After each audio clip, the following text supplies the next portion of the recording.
sepakat di laki-laki, adapun di perempuan mah itu suka saya ceritain karena 10 ini ya berarti 15 menit doang. Ya, lebih lembur urusan.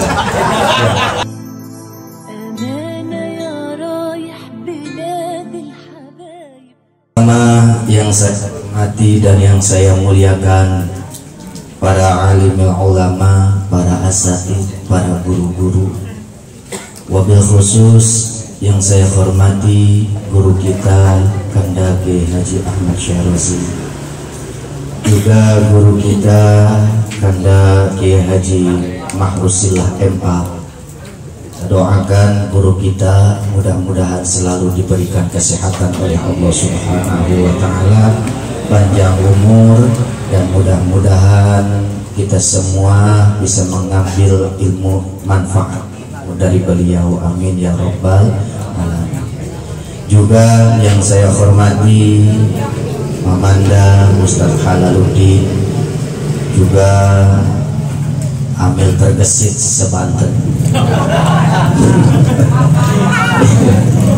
yaitu Kanda Ustaz Hasan Basri dan para asatidz yang lainnya. Tidak sebutkan satu persatu, namun insya Allah tidak mengurangi rasa hormat dan ta'zim saya. Juga yang saya hormati Sohibil Baik, yaitu orang tua kita Bapak Hasan beserta keluarga besarnya, wabil khusus Sohibil Hajat, yaitu saudara kita Bapak Dasuki beserta istri. Kita doakan mudah-mudahan apa yang dimaksud dikabul oleh Allah Subhanahu wa Ta'ala, dan juga diberikan keberkahan dalam hajatnya, dan mudah-mudahan apa-apa yang telah dikeluarkan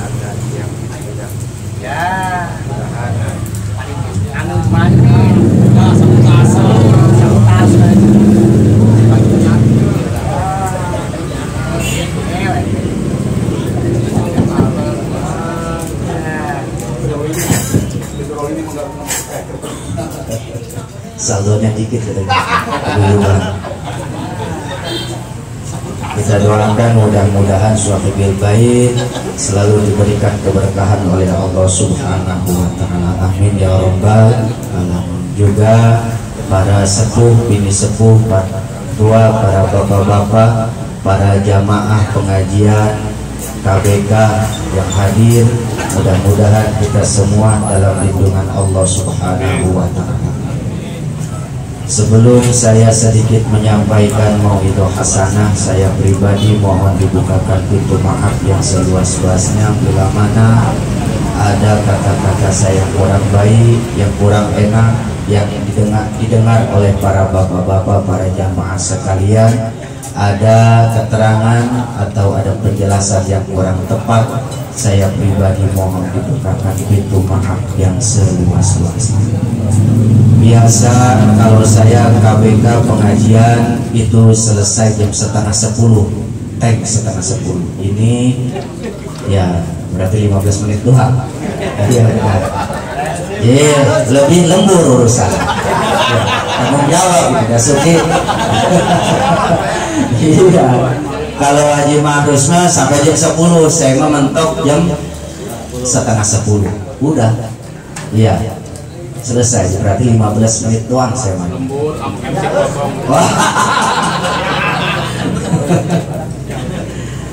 Para jamaah sekalian, bahwa kewajiban orang tua terhadap anak dari mulai atau setelah lahirnya anak, di antaranya yang pertama adalah qat'u suratil maulud. Yang pertama sekali kewajiban orang tua terhadap anak baru lahir itu adalah memotong tali pusar. Tali pusernya itu kudu dipotong, nggak mungkin anak motong sendiri. Ya, anak motong sendiri tali pusarnya. Itu orang tua kudu motong tali pusarnya. Orang tua nggak bisa, ya serahin ke bidan, ke dukun. Kenapa kewajiban harus dipotong tali pusar? Sebab tujuannya adalah supaya nyangsang makanan. Kalau tali pusar nggak dipotong, makanan nggak bakalan nyangsang di perut. Masa Haji Din tanyain ke seorang ke Ianah, ke Batu Muin. Iya, begitu keterangannya. Cuma satu-satunya manusia setelah lahir tali pusarnya udah terbuka, udah potong, yaitu baginda Rasulullah Sallallahu Alaihi Wasallam. Satu Kanjeng Nabi, dan kedua Nabi Adam. Nabi Adam memang bukan dilahirkan, diciptakan. Nabi Adam diciptakan oleh Allah, sudah tidak ada tali pusarnya, sudah bagus tali pusarnya. Jadi cuma satu-satunya manusia yang memang sudah kebuka tali pusarnya ketika lahir, itu adalah baginda Rasulullah Shallallahu Alaihi Wasallam. Di dalam kitab yang tadi kita baca Al-Barzanji, di antara keistimewaan Kanjeng Nabi satu itu. Yang kedua, Kanjeng Nabi ketika lahir sudah dipakai sifat, udah kayak disifatin. Kayaknya nggak ada orang rawat ini. Kayaknya pas lahir nggak diaku anak. Ini kan matanya udah begini nih. Kayaknya bukan anak gua ini. Anak gua monon. Iya. Jadi cuma Kanjeng Nabi, keistimewaan Kanjeng Nabi ketika lahir itu sudah muktahala, sudah disifatin, dipakai sifat. Yang ketiga, maktunan, sudah dalam keadaan disuruh. Itu menurut sahabat. Yang pertama, satu, qat'u suratil maulud. Ada yang bacanya taknya dibuang, jadi qat'u suril maulud. Tali pusar, kalau surah pakai tak itu adalah pusarnya, tapi kalau talinya itu suri, pusar, tali pusarnya. Jadi yang harus dipotong bukan pusarnya, tapi tali pusarnya yang harus dipotong. Tadi itu hikmahnya supaya makanan nyangsang di perut. Sebab janin ataupun orang di dalam perut, di dalam rahim, itu masuk makanannya bukan lewat mulut, tapi lewat pusar. Ya, dari ibunya lewat pusar masuknya. Makanya harus dipotong kalau dimana udah lahir. Yang kedua, kewajiban orang tua terhadap anak adalah memberikan nama. Kewajiban orang tua terhadap anak, di mana lahir anak, harus memberikan nama kepada anak. Kudu dimerekin anak. Ya, siapa anaknya, namanya siapa, itu kewajiban orang tua. Dan yang terakhir, udah yang terakhir 15 menit, yaitu khitan. Khitan ini kewajiban orang tua nyunatin anaknya. Biayanya bukan dari orang tua, tapi biaya anaknya.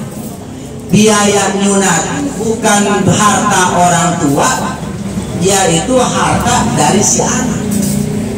Buat ngebayar bengkong, buat ngebayar dokter, buat apa-apa wa ghairi dzalika, selain lainnya, itu yang kewajiban dikeluarkannya itu biayanya dari hartanya si anak, bukan hartanya orang tua. Orang tua mah cuma ayo sunatin nih anak. Adapun biayanya mah buat ngebayar bengkong, buat ngebayar dokter yang nyunat, itu dari hartanya si anak, kalau memang anak udah punya harta. Sekarang bagaimana gambarannya Haji Din? Anak kecil piraku udah punya harta, ya bisa aja dapat hibah, dapat, boleh ada yang ngebagi, orang kaya kesasar. Iya, contoh BLT. Iya, masya Allah. Contoh ini mah Haji Nurman wasiat. Haji Nurman udah ceper orang kaya. Dia wasiat, kalau saya mati tuh itu harta saya sebagiannya buat si Isu anak Dasuki cucu Bang Lasa. Ketumplok kan. Berarti itu hartanya milik siapa tuh? Milik si Isu, bukan milik bapaknya Dasuki. Maka biaya sunat itu adalah dari harta yang itu. Selesai terus disunat, banyak yang mersen, itu persenannya baru itu milik orang tua. Biaya sunat itu adalah dari hartanya si anak, yang dimana si anak udah disunat banyak yang persen, itu duit persenannya milik orang tua, bukan milik si anak. Kenapa? Karena anak kecil itu tidak sah menerima hibah. Persenan dari orang lain buat si anak yang disunat itu adalah bentuk hibah, sedangkan anak kecil itu tidak sah menerima hibah ya buat orang tuanya. Nah sekarang bagaimana kalau seandainya anaknya ini belum punya harta? Maka yang wajib kudu mengeluarkan biaya hitam itu adalah mantalzamuhu nafaqatuhu, yaitu orang yang wajib ngenapakahin itu anak. Siapa? Yaitu orang tua. Begitu Pak. Masya Allah.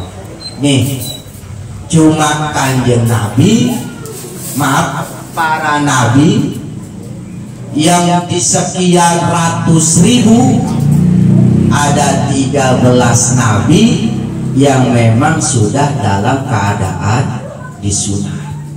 Nabi Adam, Nabi Syis, Nabi Yahya, Nabi Zakaria, Nabi Soleh, Nabi Hud, Nabi Yusuf, Nabi Sulaiman. Berikut baginda Rasulullah Shallallahu Alaihi Wasallam. Jadi ada 13 nabi yang memang pada waktu dilahirkan itu sudah dalam keadaan disunat. Bagaimana kalau di antara kita manusia biasa setelah dilahirkan udah dalam keadaan disunat? Maka tidak wajib kudu disunat. Kalau memang setelah lahir udah disunat, udah nggak wajib kudu disunat. Ada ya, suka saya ceritain. Nih teman Bang Bram juga, teman Bang Bram, gurunya anak Bang Haji Jani, si Pakih itu, Mang Aan itu, beliau itu lahir sudah dalam keadaan disunat. Udah gak disunat dia mah, gitu Pak. Mau laki-laki mau perempuan kudu disunat. Wajib kudu disunat.